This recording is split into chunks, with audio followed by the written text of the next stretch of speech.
மானஸ் பக்கங்கள். Hi friends, இது மாலிகாவின் கேளுங்க கதை கேளுங்க.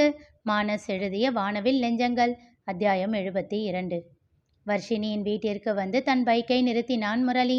வாட்ச்மேன் புன்னகைத்து தலையை அசைக்க, ஐயாவை பார்க்கணும் என்றான். சரி என்று கேட்டை திறந்து விட்டார் அவர். உள்ளே சென்று அழைப்பு மணியை அழுத்த கதவை திறந்தது ஜெகநாதனேதான். அவரை கண்டதும் ஒரு நொடி திகைக்க அவரோ அவனை உற்று பார்த்தார்.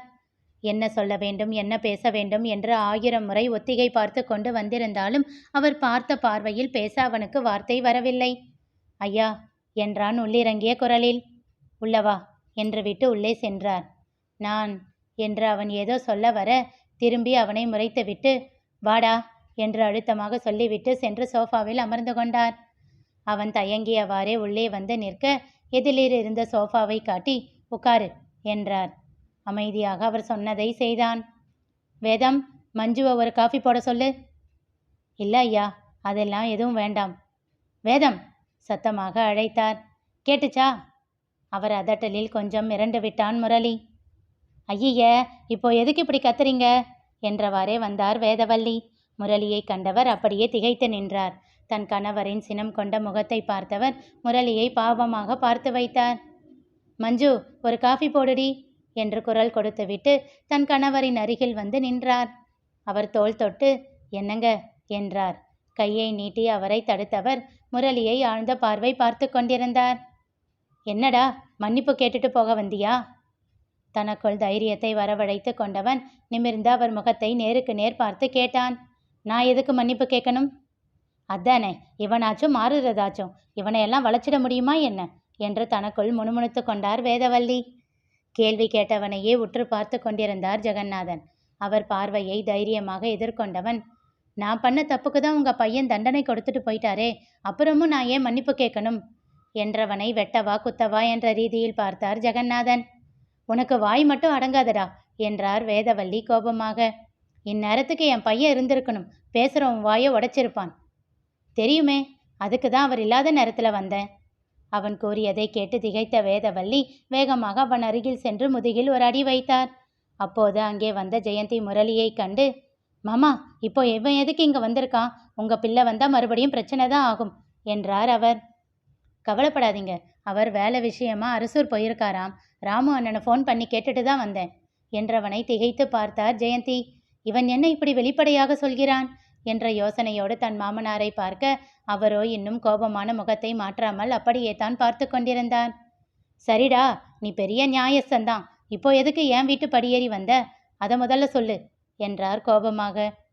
பாப்பா கிட்ட ஒரு 5 நிமிஷம் பேசணும். அவகிட்ட உனக்கு என்ன பேச்சு என்றார் ஜெயந்தி. சட்டென்று பெருமூச்சு ஒன்றை விட்டவன், நான் மன்னிப்பா அவகிட்ட தான் கேட்கணும்னு நினைக்கிறேன் என்றான். வேதவல்லியும் ஜெயந்தியும் ஒருவர் முகத்தை ஒருவர் புரியாமல் பார்த்து கொண்டனர். ஜெகநாதனும் அவனையே அமைதியாக பார்த்து கொண்டிருந்தார். ஜெயந்தியை பார்த்து கேட்டான் முரளி, உங்கள் பொண்ணு சரியாகிட்டாளா? காயம் ஆழமா இல்லை, அதனால கொஞ்சம் பரவாயில்ல. நான் கையில் இருக்கிற காயத்தை கேட்கல, மனசு அவளுக்கு சரியாயிடுச்சா? நவநீதனை மறந்துட்டாளா? திகைத்து போய் பார்த்தார் ஜெயந்தி.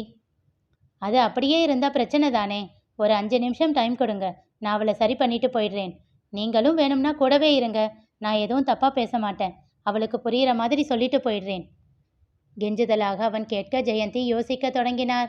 வேதவல்லியோ அனுமதிக்குமாறு தன் கணவரிடம் கண்களால் கெஞ்ச அவரோ அவனையே உற்று பார்த்து கொண்டிருந்தார். உண்மையிலேயே இதுக்கு தான் இவன் வந்தானா? இவன் சாதாரண ஆள் இல்லையே, என்ன திட்டத்தோடு வந்திருக்கான் என்று தனக்குள்ளேயே கேட்டுக்கொண்டவர், சரி, எதுவாக இருந்தாலும் பார்த்துக்கலாம் என்று முடிவு செய்து கொண்டு சரி என்றார். பாப்பாவை கூப்பிடுங்க என்றான். அதற்குள் மஞ்சு காஃபி எடுத்து கொண்டு வந்து தர, மஞ்சு, மீதி டிஃபனை நீயே செஞ்சு முடிச்சிடு என்று அவளை அனுப்பி வைத்தார் ஜெயந்தி. மாமா, ரூமில் வச்சு பேசட்டும், உண்மை என்னன்னு மஞ்சுவுக்கு கூட தெரியாதில்ல. மாமனாரின் காதோரத்தில் மெல்லிய குரலில் கூறினார் ஜெயந்தி. ஏளனமாக சிரித்தான் முரளி. உங்கள் புருஷன் எல்லாருக்கும் தெரிகிற மாதிரி பண்ண பார்த்தாரே, என் தம்பியால் தானே இப்போ அது நடக்காமல் போயிடுச்சு.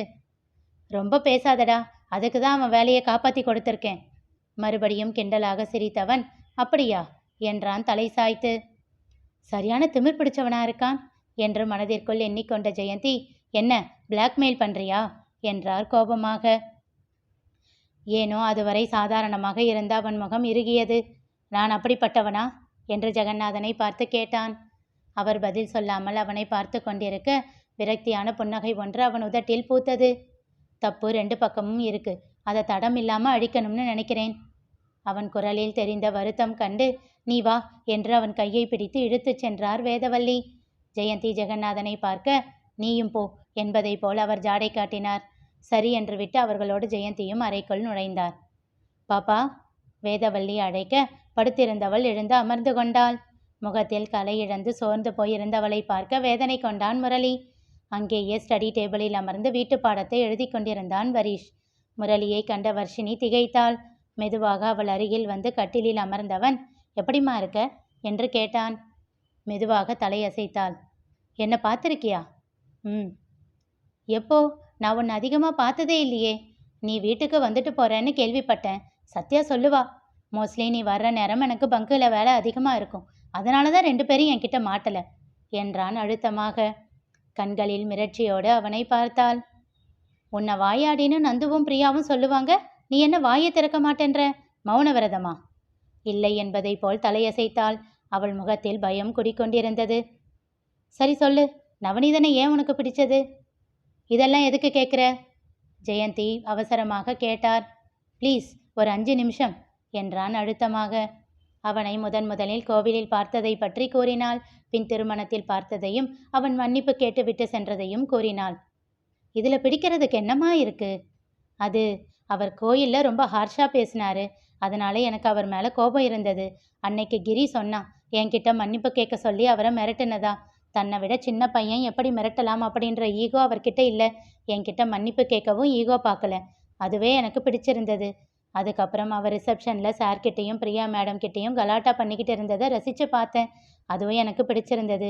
உங்களை பார்த்ததும் நல்ல பையனாக ஒதுங்கி நின்னாரு. அந்த மரியாதையும் பிடிச்சிருந்தது. கல்யாணத்தில் எல்லாத்தையும் பார்த்து பார்த்து கவனிச்சாரு. அந்த பொறுப்பும் பிடிச்சிருந்தது. அதுக்கப்புறம் வீட்டுக்கு வந்து பார்த்தப்போ கொஞ்சம் கூட மாறாமல் பிரியா மேடம் கூட அப்படியே பழகிட்டு இருந்தது இன்னும் பிடிச்சது.